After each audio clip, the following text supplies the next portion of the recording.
कैसा रहेगा। तो मैं उन्हें जवाब देता हूं कि 2019 के अंदर 100% श्योर था, 2024 के अंदर 200% श्योर हो गया। मुझसे सवाल करते हैं कैसा कह रहे हैं। मैं कहता हूं कि मेरा हिसाब जो है वो जमीन पे नहीं होता है, मेरा रब मेरा हिसाब करता है। 2014 में किया, 19 में किया और इंशाल्लाह 24 में भी करेगा इंशाल्लाह। मेरे भाइयों,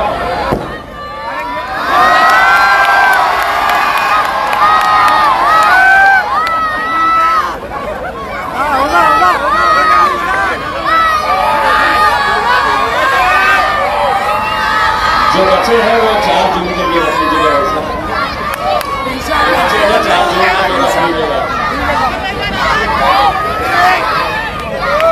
मेरे भाइयों,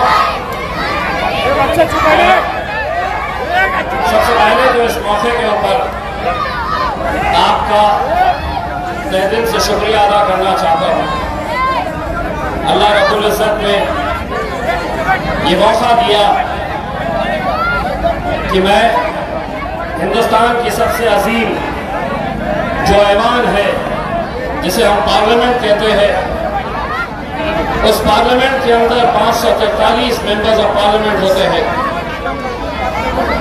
उसमें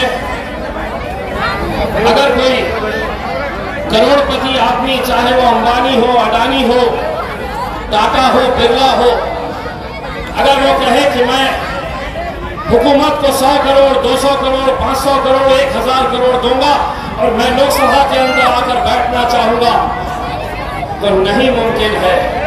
राज्यसभा में वो जा सकता है, लेकिन लोकसभा के अंदर वो नुमाइंदे चुनकर जाते हैं जिन्हें आवाम पसंद करती है, जिन्हें आवाम तय करती है कि आने वाले 5 साल मेरी क़यादत पार्लियामेंट के अंदर कौन करेगा।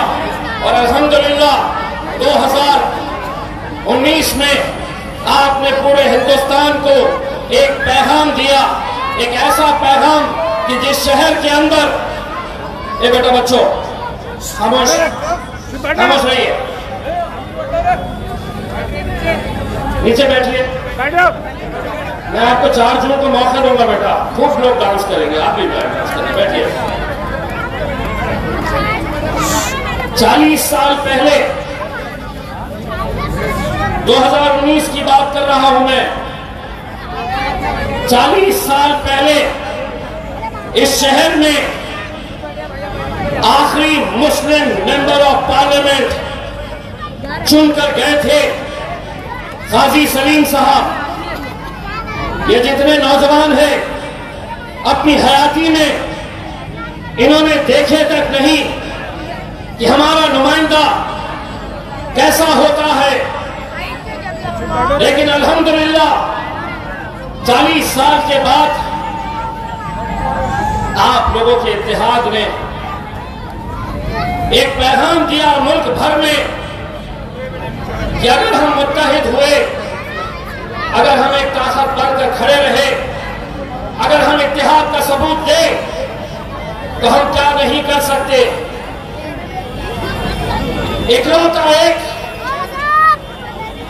इकलौता एक मेंबर ऑफ पार्लियामेंट पूरे महाराष्ट्र से किसी पार्टी ने कोई टिकट ही नहीं दिया। मुस्लिम मेंबर ऑफ पार्लियामेंट पूरे महाराष्ट्र से सिर्फ एक, और वो भी आपका बेटा, आपका भाई, आपका दोस्त इम्तियाज जलील।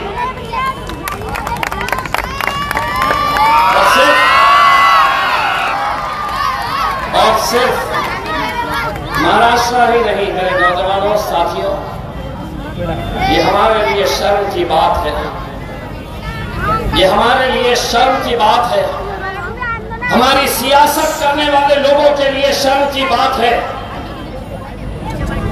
कि सिर्फ महाराष्ट्र में एक हमारे पड़ोसी ऐसे 7 ऐसे स्टेट्स है कि जहां पे एक भी आपका नुमाइंदा लोकसभा के अंदर आपकी नुमाइंदगी करने के लिए नहीं है।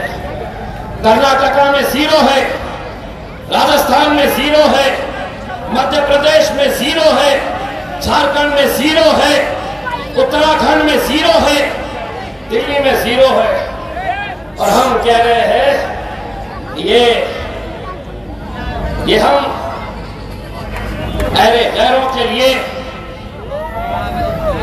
इस तरह की महफिलें सजाएंगे और ये कहेंगे कि स्टेज के ऊपर वो बैठेगा और मैं जमीन पे बैठूंगा, मैं तुम्हारे सामने कुर्सी के ऊपर बैठूंगा, वो स्टेज के ऊपर बैठेगा। 75 साल हमने यही करते आए हैं, यही किया है हमने। इस स्टेज के ऊपर कभी शरद पवार साहब, कभी अशोक चौहान, अब तो उद्धव ठाकरे भी, अजीत पवार, सभी यहां बैठेंगे। हम सामने कुर्सियां बिछाने का काम, शतरंजियां उठाने का काम हमने सियासत के अंदर करते आए हैं। अब हमने उन्हें एक पैगाम दिया है और मैंने तो बड़े खुले अल्फाजों में उनको बता दिया हो कि अब अगर तुम स्टेज के ऊपर बैठेगे तो इम्तियाज जलील नीचे नहीं बैठेगा, तुम्हारे बाजू बैठेगा।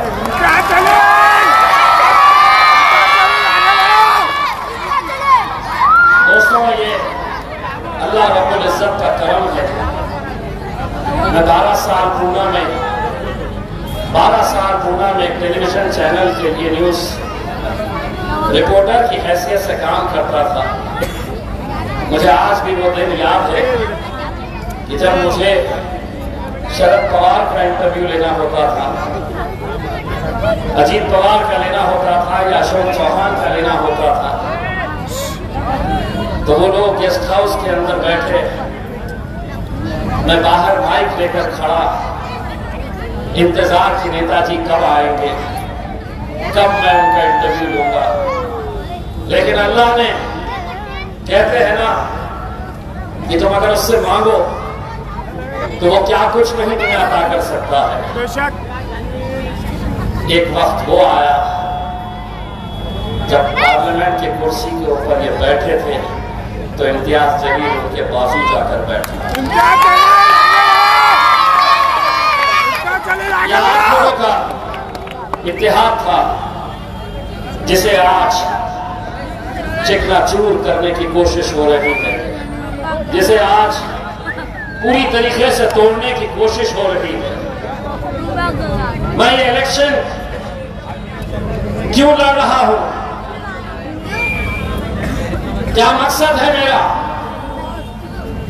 मैं चाहूं तो 1.5 घंटा भाषण कर सकता हूं, लेकिन एक बहुत खूबसूरत सी एक कविता, एक नज्म मैंने पढ़ी थी जो मुझे ऐसा लगता है कि वो मेरे ऊपर पूरी तरीके से फिट होती है। उसका एक एक लफ्ज आप लोगों से जुड़ा हुआ है। 10 साल कैसे बीत गए, 10 साल आपकी नुमाइंदगी करते करते, आपकी क़यादत करते करते ये जिंदगी इतनी तेज रफ्तार से चली गई, पता भी नहीं चला। मैं आपको वो कविता के कुछ पंक्तियां सुनाना चाहता हूं जो मेरी ज़बानी आप तक एक पैगाम पहुंचा रही। जब नेता ज्यादा हो जाते हैं तो दिक्कत होती है, या तो नीचे आ जाए, ऐसे जगह पे खड़े हैं वहां पर लोगों को सुनने दें।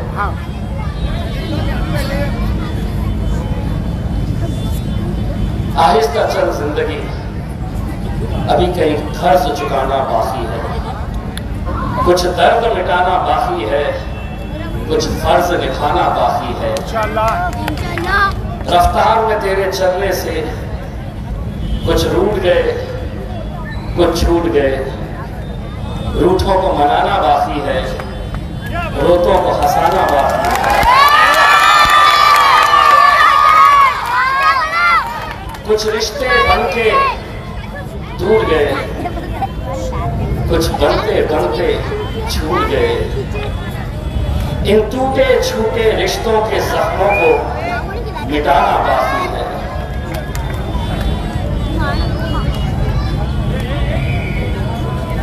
अभी कुछ और इम्तिहान बाकी है, कुछ काम भी और जरूरी है।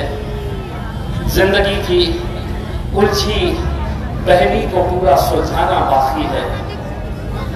मरना सबको है दोस्तों, जब सांसों का थम जाना है तो क्या खोना क्या पाना है। पर मन के जिद्दी बच्चे को ये बात बताना जरूरी है, आहिस्ता चल जिंदगी, अभी कई कर्ज चुकाना बाकी है, कुछ कर्ज मिटाना बाकी है, कुछ कर्ज निभाना बाकी है।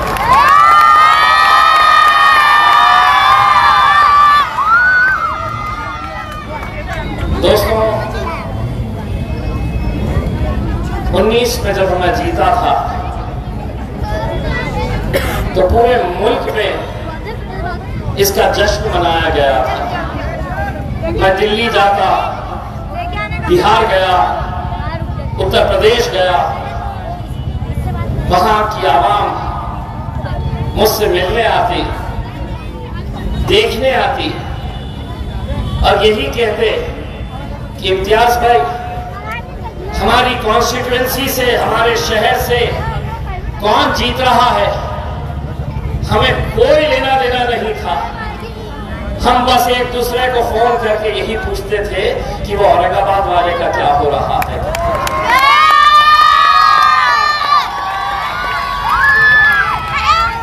दोस्तों रमजान के इस मुबारक महीने में मोतीवाला की मस्जिद में, मेरी बाग में एक मौलाना आते हैं, बुजुर्ग शख्स,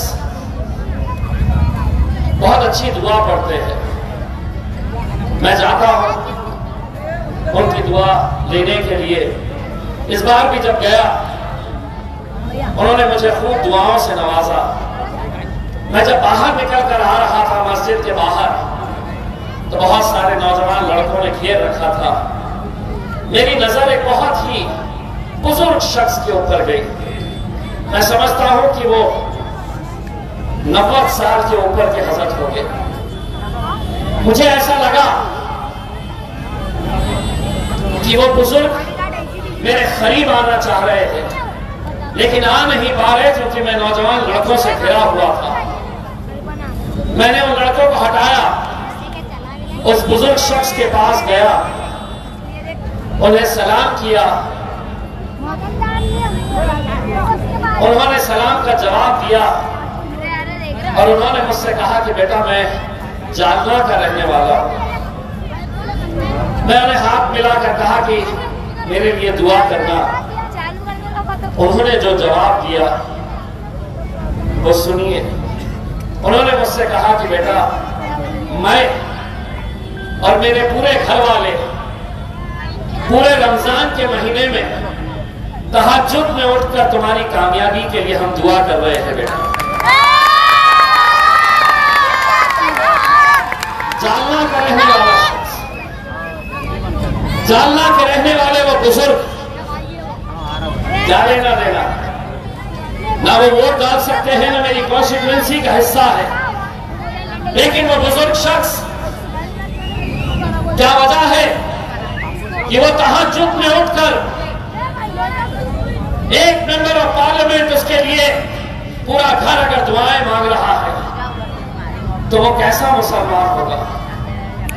और यहाँ के कुछ कैसे मुसलमान हैं जो आपसे कह रहे हैं इम्तियाज जलील को इस बार वोट देने का मतलब नरेंद्र मोदी को ताकत देने के बराबर है।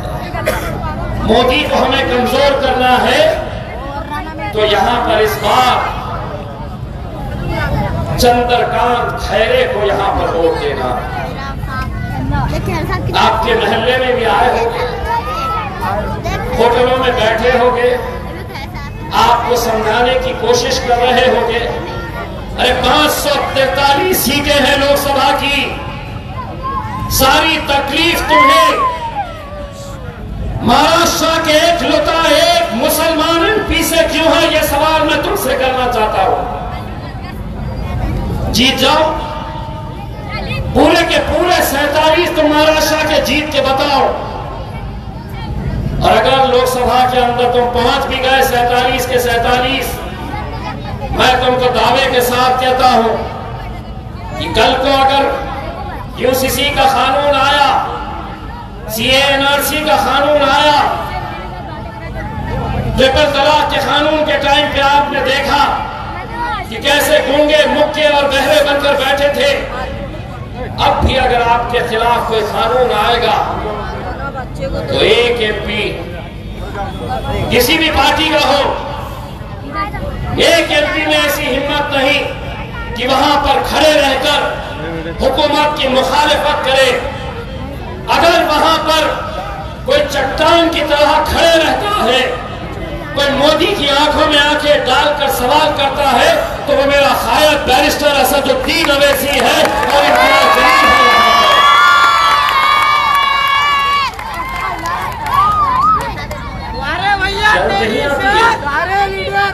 शर्म नहीं आती है।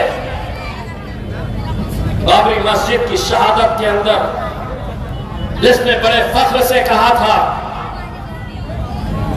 कि हाँ, हमने ये मस्जिद गिराई है, बयान है उसका, और यहां के मुसलमान उसे कंधे पर बिठाकर मतदान उसे करो। क्यों? तुम हिरवा साहब नहीं है क्या? हिरवा साहब किसे कहा गया था? तुम्हें एक ये है, दूसरे साहब बहुत पैसा आया है मार्केट में, गरीब बस्तियों में हमारे कुछ लोगों को पकड़ा गया है कि ये लो पैसा, जाओ गरीब बस्तियों में गरीबों के वोटर ID कार्ड लो, उनके उंगली के ऊपर वोटिंग का निशान लगाओ। वोटर कार्ड इलेक्शन के एक दिन बाद तक उनके पास रहेगा, उसके बदले में तुम्हें पैसा दिया जाएगा। पैसा कितना? किसी को 500, किसी को 1000, किसी को 1500 या ज्यादा से ज्यादा 2000। छुमरे, एक बात सुन ले, इतने पैसों में कुत्ते की भी कोई अच्छी ब्रीड तो मार्केट से खरीद नहीं सकता, ये शेर के बच्चों को तो इतने पैसों से खरीदने के लिए।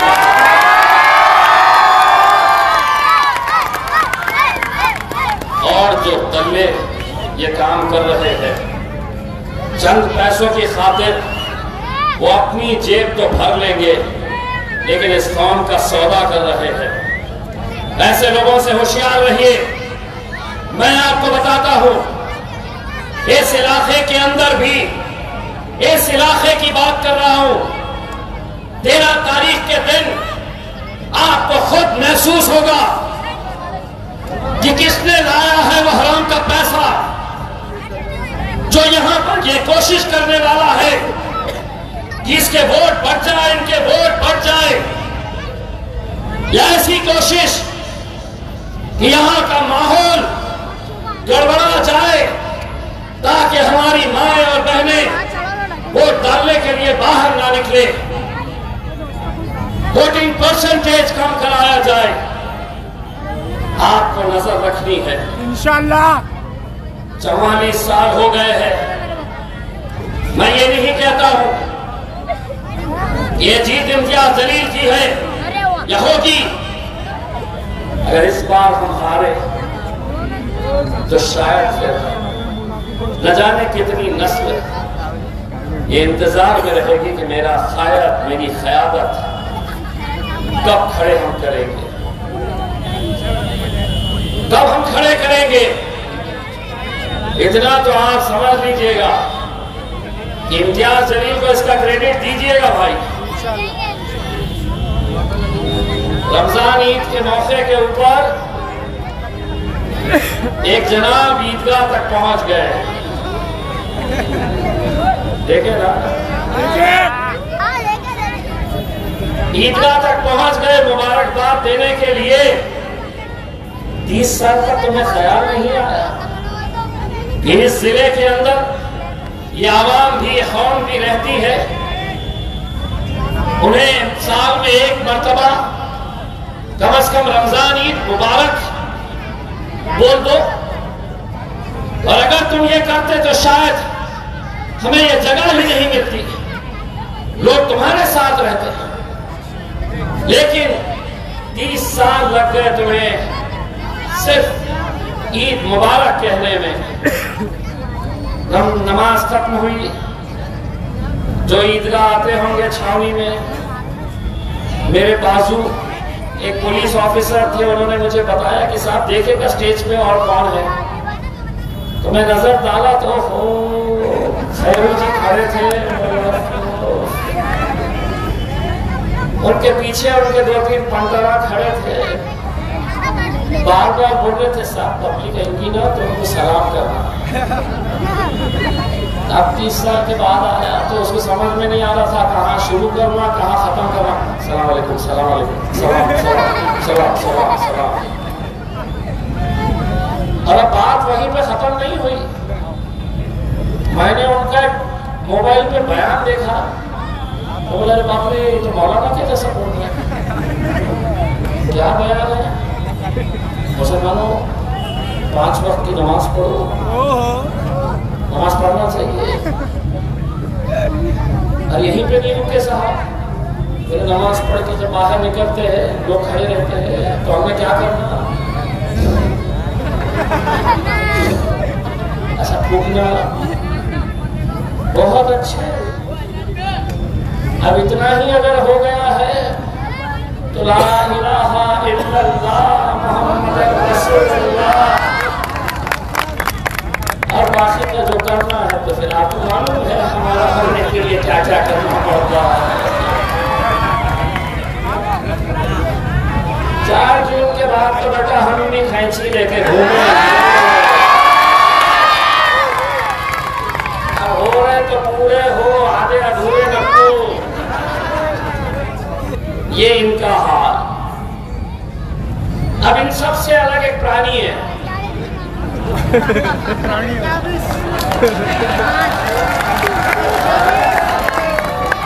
सबको मालूम विचित्र प्राणी कौन है? मतलब वो खैरे का क्या हाल है? ये मेरा आखिरी इलेक्शन है, दे दो ना, दे दो, मेरा आखिरी इलेक्शन दे दो। अरे क्या फकीरी लगी हुई है क्या? भीख मांगने का वो लगा हुआ है, वो वोटा मांग रहे और ये साहब आके जहाँ खड़े रहे अपना झोला उठा रहे, ये दे दो दे दो दे दो दे दो।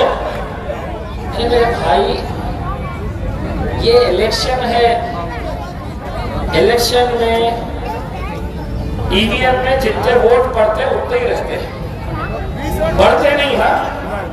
मतलब तुम समझेंगे कि 4 टिकट ला लिया हम अफसरा से, 20 का 40, 30 रुपये वाले 60 में, और बाहर आके 30 का 60, 30 का 60, 30 का 60। ऐसा समझेंगे ईवीएम में 25 वोट पड़े हैं तो बाहर आके बोलेंगे 25 का 50, 25 का 50, 25। नहीं होता मेरे भाई, नहीं होता। जितना है उतना, और अगर इतने ही है मेंबर ऑफ पार्लियामेंट बनने का तो कोई एक जना अगर उनका चाहने वाला के कोने में से सुन रहा होगा तो यहाँ पे एक जैसे छोटे से बच्चे की स्लेट लेके आओ और चौक लेके आओ, तुम्हारे सामने उसको लिखने के लगाओ कि अंग्रेजी में मेंबर ऑफ पार्लियामेंट।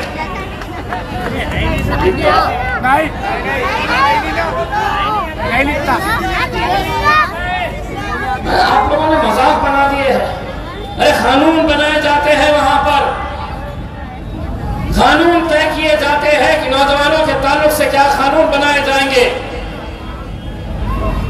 आज हमारे शरीयत के कानून भी अगर वहां पर बन रहे हैं तो वहां पर एक संजीद की नुमाइंदगी वहां पर चाहिए। कोई नचनियों का कोठा नहीं है वो कि तुम समझ रहे होगे कि इतने सारे वहां पर बैठते हैं तो पत्तों की गड्डियां लेकर जाएंगे और सामने खेलते बैठेंगे, ऐसा नहीं है।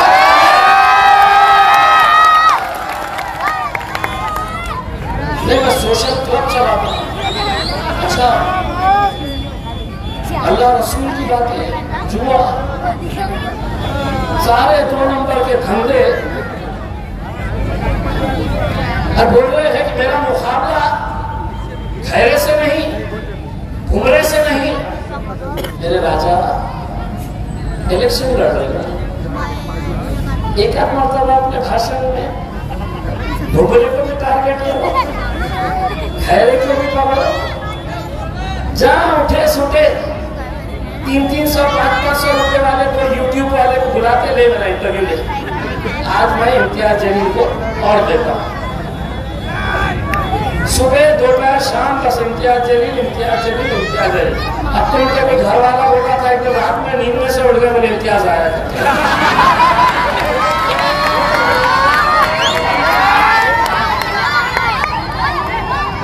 दोस्तों, मैं कुछ बातें इसलिए आपको बताना जरूरी समझता हूँ कि एक क़यादत जब आपकी खड़ी होती है तो उसका असर कैसा होता है। आज से तकरीबन साल भर पहले या 1.5 साल पहले उस्मानाबाद के कुछ नौजवान लड़के आए। 2 महीने से वो घर के बाहर थे, पुलिस से भागते फिर रहे थे। क्यों? क्योंकि उन्होंने उस्मानाबाद के किसी चौक के अंदर टीपू सुल्तान, हजरत टीपू सुल्तान की जयंती के मौके के ऊपर उन्होंने एक झंडा लगाया। दूसरे दिन शिवसेना वाले, बजरंग दल वाले, वीएचपी वाले वहां पर गए, वो झंडे को निकाल कर फेंका और उस झंडे की जगह उन्होंने अपना झंडा लगाया। माहौल खराब हो गया, गड़बड़ाने लगा।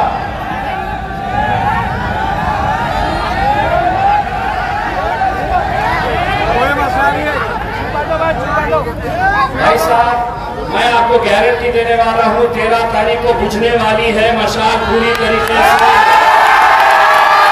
आ जाओ मशाल और फोटो ले लो कि इतने वोट भी हमारे पास काफी है।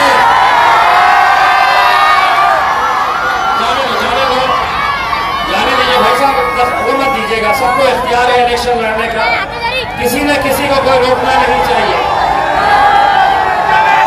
किसी ने किसी को कहता है आपको बैठ जाइए।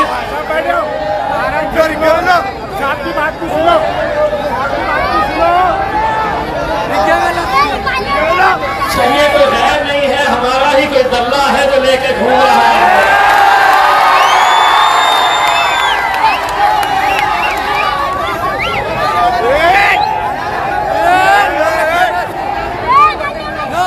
ये प्रॉब्लम क्या है मालूम क्या? हम जरा से शरीफ क्या हो गए तो ये सारे समझते हैं।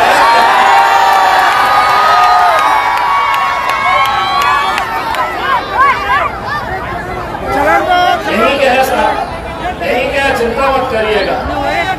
मैंने आपको बताया है, इसी इलाके के अंदर लोगों ने पैसा लेकर आए हैं। एक जनाब ये गए हैं तुम्हारी कैसी बुझने वाली है, और 4 तारीख के तुम्हारे कैसे बजने वाली है ये भी देखो।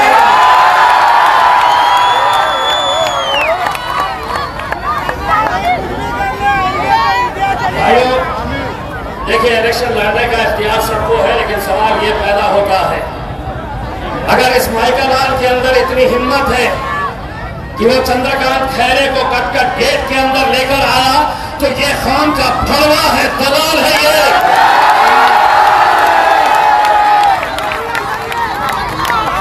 जिसको जो भाषा समझ में आती है समझ ले, और तुम भी रिकॉर्ड कर लो, उसको फड़वा बोला हूं मैंने। फड़वागिरी करने वाले कोई गैर नहीं है, हमारे ही अपनों में से कुछ लोग हैं जिन्होंने 40 साल तक मुसलमानों की क़यादत को खत्म करने का काम किया है। कुत्ते के जैसे कुछ हड्डियां फेंक दो, चाटने के ऊपर चले जाते हैं, चाटने का काम करते हैं। अब तो आ गया 13 तारीख को तेरे बाप को भी यहाँ पर लाके बिठा देना और देखना कि कट गेट की आवाम उसका हाल क्या करती है।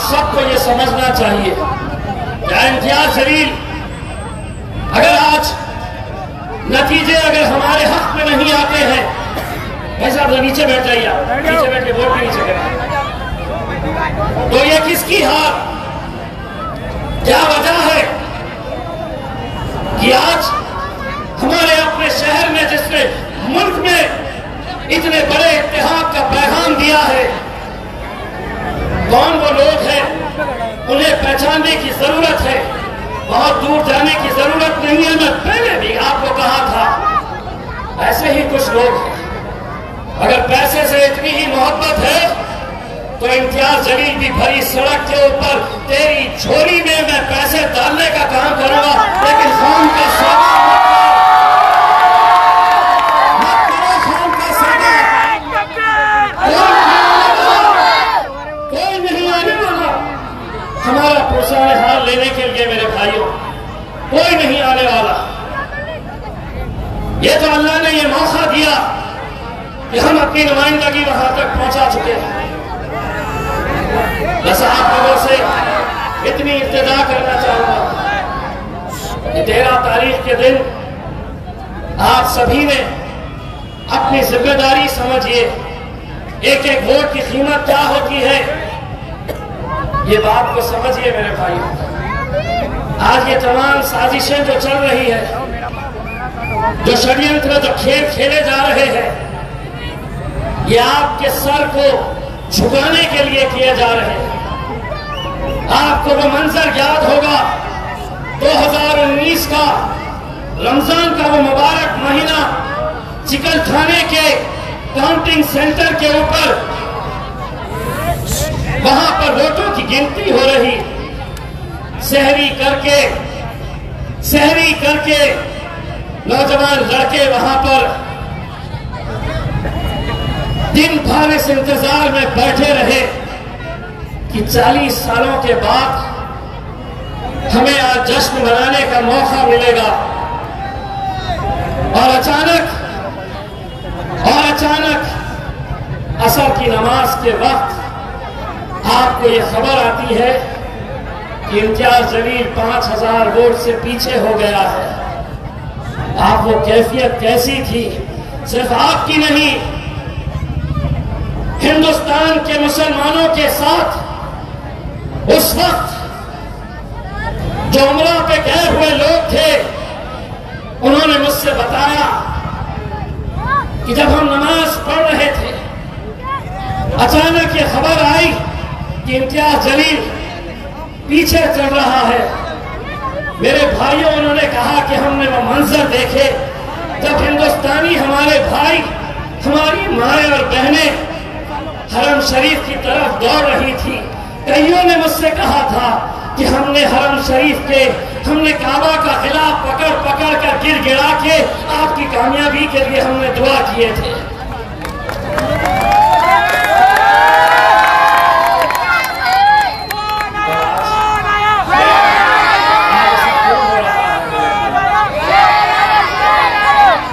मैं ये नहीं कहता कि मैं अकेला आपकी नुमाइंदगी में तो था नहीं यहाँ पर, 12 साल में बाहर था। क्यों आपने अपनी क़यादत खड़े नहीं कर पाए? क्यों?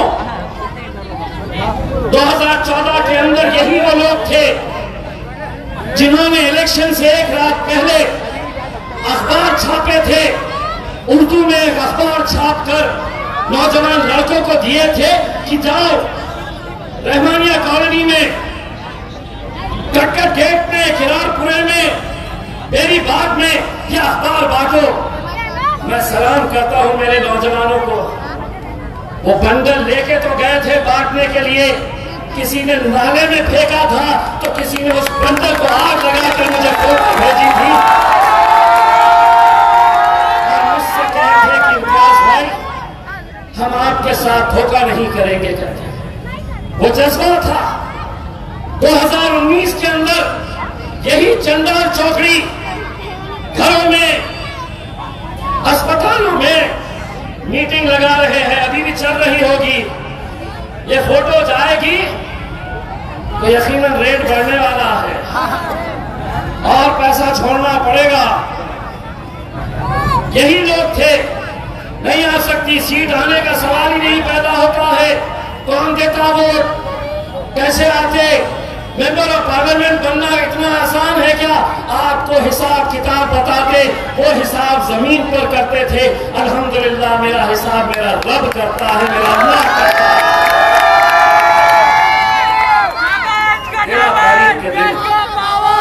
13 तारीख के दिन एक दिन आपको मुझे देना है। नौजवानों, हिंदुस्तान की तारीख के अंदर मैं आपको ये गवाही देता हूँ कि ऐसा जश्न पूरे हिंदुस्तान में नहीं मनाया गया होगा जो जश्न इंशाअल्लाह औरंगाबाद देखेगा।